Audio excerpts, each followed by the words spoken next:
今集咧，我哋個作死指數咧係有8.5嘅，呢啲細仔都冇乜機會接觸 LDP 嘅，咁啊好衰唔衰咧？就俾我喺執到塊平價嘅 pen 房啦，浪語月花山巡場佢冇電，咁佢咧長距離版啦。英文 LDP 咧 long distance pushing 啦，有啲人會譯做 long distance pumping，由 A 點去 B 點仲要係好長距離嗰隻喎，10公里起跳啦。即係我病嘅關係啦，即係呢啲需要持續輸出體力嘅運動咧，就唔係好適合嘅。咁但係即係既然攞到塊LDP 版翻嚟，冇理由唔試啊，咁我少少地試一試啦。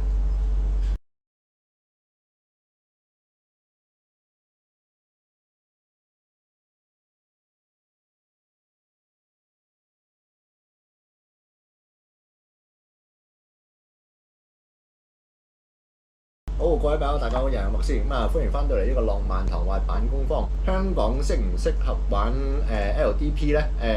我覺得一半一半啦，即係好視乎你嗰個環境啦。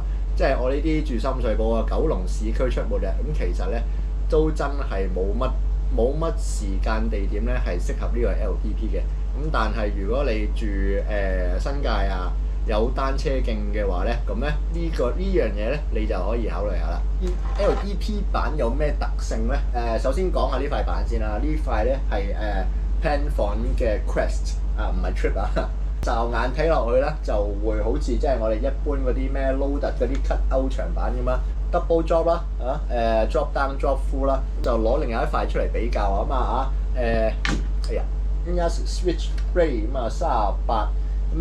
都係cut out 啦，drop down drop through 啦。咁到底中間有咩唔同嘅咧？呢塊 Crest 咧係 LDP 啦，而呢個 Switchblade 咧係落山板嚟嘅。8層 Maple 好重好硬嘅，佢其實都係9層，咁但係佢係7+2，7層 Maple 加2層 Fiberglass。咁嗰2層 Fiberglass 咧好薄嘅，就比起同樣9層嘅 Switchblade 咧就薄咗好多啦。有好微量嘅彈性啦。Crest 個重量係2K，咁而呢個Switchblade 嘅重量咧係2.2K，係相差咗1成嘅。即係我就會覺得咧落山咧係比較安全嘅，因為落山你通常揾一個比較封閉嘅道路嚟踩啦，即係可能有安全車幫你開一開路唔會話突然間中間閃個途人出嚟嗰條路咧都係平地或者落山為主嘅。咁但係 LDP 就好唔同，all terrain 嘅，你中間咧可能要上斜啦，嗰個路面嘅狀況咧就唔會咁 consistent 㗎啦。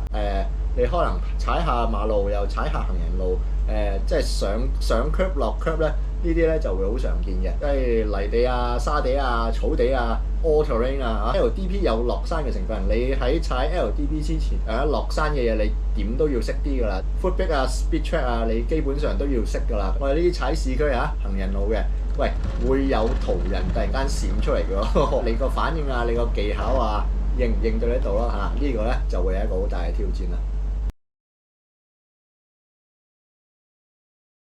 對於硬件個要求咧，會比較斟酌 truck 嘅角度闊度咩杯繩個硬度係幾多上下一唔一樣LDP 咧其實咧都好講究呢啲嘅。我呢咁粗枝大嘅人咧就唔係好適合嘅。同埋呢塊 Crest 出名咩出名奄尖咯，係一個千金大小姐嚟嘅。即係如果你個硬件即係唔係咁合佢要求咧，佢會點佢會同你 wheel 跛。其實呢啲 cut out shape 咧係好難 wheel 跛嘅，咁但係LDP 有度衰嘅。通常我哋一般玩落山啦，70mm 嘅碌啦。如果你哋玩電板嗰啲咧Kawama 啦，即係85mm啦。咁但係喺 LDP 嘅世界咧，85咧其實都唔係好大嘅啫。Dead Bob 嗰啲啦，100 105嘅。咁我手頭上呢對咧90mm 78A 但係雜牌嘢嚟嘅。之前係預咗俾塊電板因為我而家冇踩電板，咁個碌咧就劈喺度冇用啦。都比較好彩，我冇掉到佢啊。咁你上翻Penfont 嗰個官網，佢呢塊 Crest 呢個千金小姐咧，佢係比較奄尖嘅，板身9寸闊啦。咁佢係 recommend 你用翻9寸闊嘅 RKP truck，哇！即係比較好彩，我就本身咧都有一對50度嘅150mm RKP Paris 啦，而其實都可以踩得到啦。我就即係再攆下個網頁咧，咁佢就話即係如果你想將呢塊板即係發揮得比較極致啲咧，就麻煩你前 truck 咧就用50度，後 truck 咧就用下40度。撞鬼咯！我冇9寸40度嘅 RKP， 我都諗翻起，其實我有其他板咧，可以用到呢個9寸嘅 RKP 咧，咁啊，我啊上網買翻9寸44度嘅 Caliber 3 RKP 啦，咁但係一裝上去咧，瀨嘢啊 Caliber 個 axle 咧就比較貼近塊板嘅喎，咁死啦！結果啦，個 Caliber truck 咧要校得好實。先至唔會 wheel bite，撞鬼！咁比較好彩嘅，佢係裝喺個後 truck 嗰度，我校得緊啲都冇所謂，你最多 pump cuff 嗰個幅度細翻啲咁解啫。咁我咪盡量扭鬆啲個前 truck 嚟到去就翻，但係相對嚟講我都唔可以扭得太過鬆啊，因為如果你扭得好似平時嗰啲咁鬆嘅話咧，你踩落啲咧。真係會 wheel bite 嘅，你前轆係會 wheel bite 嘅。咁所以啦，bushing 咧，loaded 嘅knuckle bushing 啦，即係紫色嘅 knuckle bushing 啦，真係比較硬身少少啦。如果你用平時橙色嗰啲嘅話咧，你咧就應該又係好容易 wheel bite 噶啦。喂，咁平時喺板場 wheel bite，咁你都係最多個人碌落嚟啫。咁但係當你 LDP 緊喺呢個public area。唔知喺咩路，可能你隔離有車路有行人嗰陣時 wheel bite 咧其實咧係一件好危險嘅事啊。咁所以啦，硬件就係得咁多啦。咁我唯有喺嗰個tuning嗰度盡做啦。咁為咗 prepare 呢塊板出街咧，我都做咗唔少 tuning 啦。點解咧？你就會見到即係我黐咗啲出街用嘅即係上路用嘅反光紙啦跟住前後 kicktail 咧就即係同佢加咗嗰啲 plate armor 啦。我揀嗰條路咧好多紅綠燈嘅，經常要停，經常要踩起佢嘅，等佢唔好咁易刮花啦。喺呢啲有機會 wheel bite 嘅位置咧，我同佢加咗啲 MWPE 膠紙嘅，咁即係等佢萬一 wheel bite 嘅時候咧你嗰個摩擦度都唔會話太高啦，即係唔會咁易傷辦，咁同埋唔會話一下子揼得咁勁啦冇咁容易犀落地啦。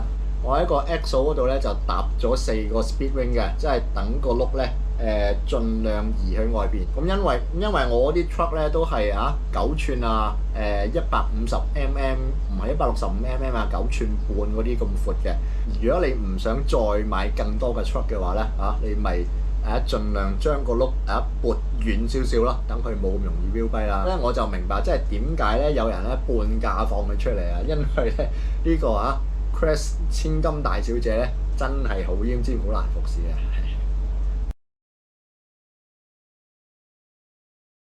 個 hardware 搞掂咗之後咧，咁就可以帶佢出街啦。因為我冇咁多時間我就唔會特登入新界揾個單車徑嚟踩啦。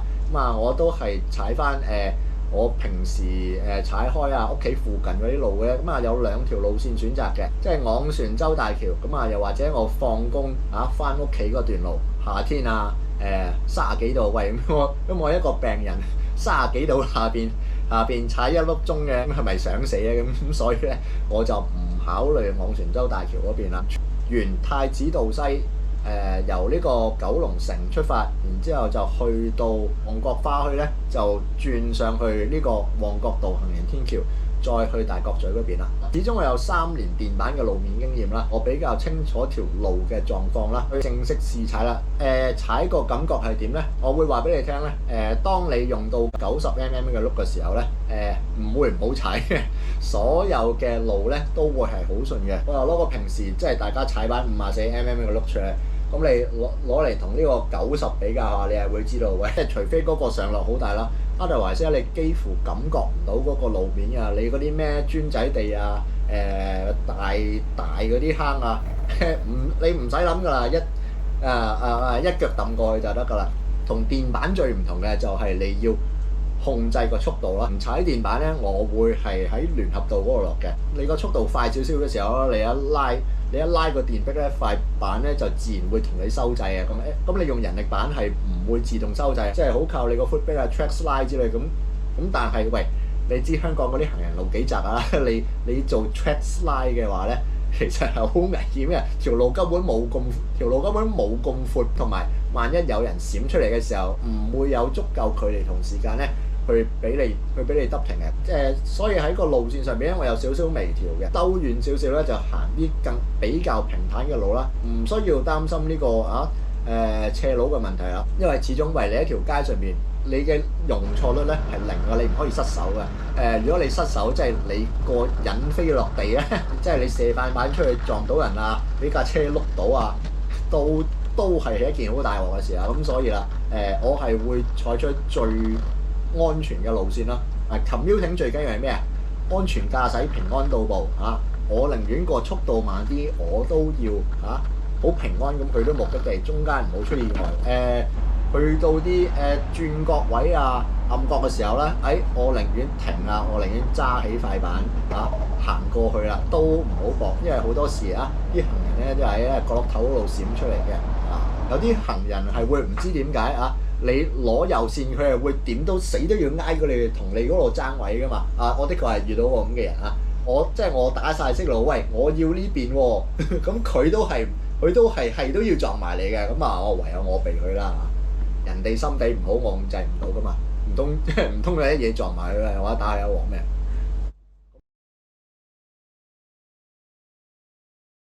咁所以啦，成塊板嘅riding experience 係非常之好嘅，即係就算我去到啲暗斜要上嘅地方啦，由於塊板本身都輕身啦，個轆又夠大啊，個 rolling speed 又好啊，個 momentum 又夠啦，咁所以咧我推上斜路咧係絕對唔辛苦嘅，反而係要擔心落斜會太快啊！我經常咧都要落 brake 控制住塊板，唔好俾佢太快啊！所以大部分時間咧，我都唔敢將塊板個速度推得太快嘅。結果係去到旺角道行人天橋嗰度咧，我先至夠膽試下推得快啲啊！睇翻啲數據都見到啦，最快就可以推到去每小時23公里左右啦。咁比起踩單車都係慢嘅，踩滑板嚟講差唔多啦。同埋即係如果你睇翻啲數據，你會見到好大部分嘅時間咧都唔係行緊嘅，因為有好多燈位，就算係深夜嘅路面都會有好多人啦。好多時要避人啦、就人啦，咁同埋等燈位咯。你喺香港踩板已經係一件比較突兀嘅事啊！如果俾人影到衝燈嗰啲咧，即係就會有一個好負面嘅形象啦。咁所以咧，盡量依足呢個行人燈號去過啦，攞起塊板嚟到行過去，而唔係碌過條馬路啦。另外一樣比較特別嘅就係我就喺塊板嗰度加翻啲安全燈啦，即係我嗰個好 versatile 嘅 Ultimate Trike Light 咁喺呢塊咁窄嘅板上面咧就又發揮到用途啦。咁始終喺夜晚裏邊，你一塊板好快速咁嘅移動咧，對於途人嚟講咧，咁始終有啲危險性嘅。be seen be safe 等啲途人睇到你，等駕駛人士睇到你我都聽到有啲途人話：哇，好有型喎！咁但係喂，呢樣嘢咧唔係為咗有型嘅，係為咗保障大家嘅安全嘅啫。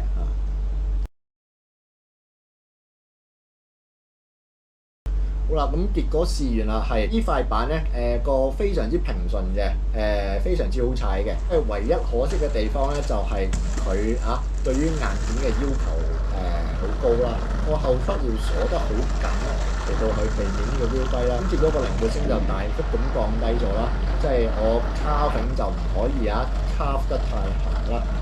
pump 嘅話咧你都就係前後上下就可以 pump 多啲嘅，咁但係你左右 pump 咧就真係唔好 pump 得咁大啊！當我試踩嘅時候咧，我試過真係扭過一個鐵閘嘅時候咧 wheel bite 即係塊板突然間好減速，哇！好彩我就做足準備，即係個人咧就冇篩落嚟嘅，咁但係都嚇一跳啦。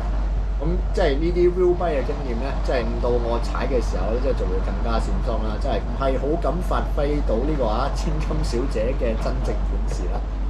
日常生活咧都冇乜機會踩呢個 LDP 啊，咁啊我就算翻放工我都係最多都係1公里左右㗎嘛。嗰晚我踩到3公里咧嚇，已經係比平日多好多啦。咁呢塊長距離版啊 Penfolds 嘅 Crest 呢個千金大小姐啊買咗翻嚟咧，我都應該冇乜大機會咧會攞佢出嚟㗎啦。咁或者即係睇下有咩其他咩白馬王子啊可以湊得掂呢個好奄尖嘅大小姐咧。好啦，今集嘅介紹就係咁多。咁啊，如果有啲咩有趣嘅版啊到手嘅話咧，我又會拍條片咁啊，同大家介紹下啦。歡迎嚟到呢個浪漫童話辦公坊，我係麥斯，咁啊，下條片再見，拜拜。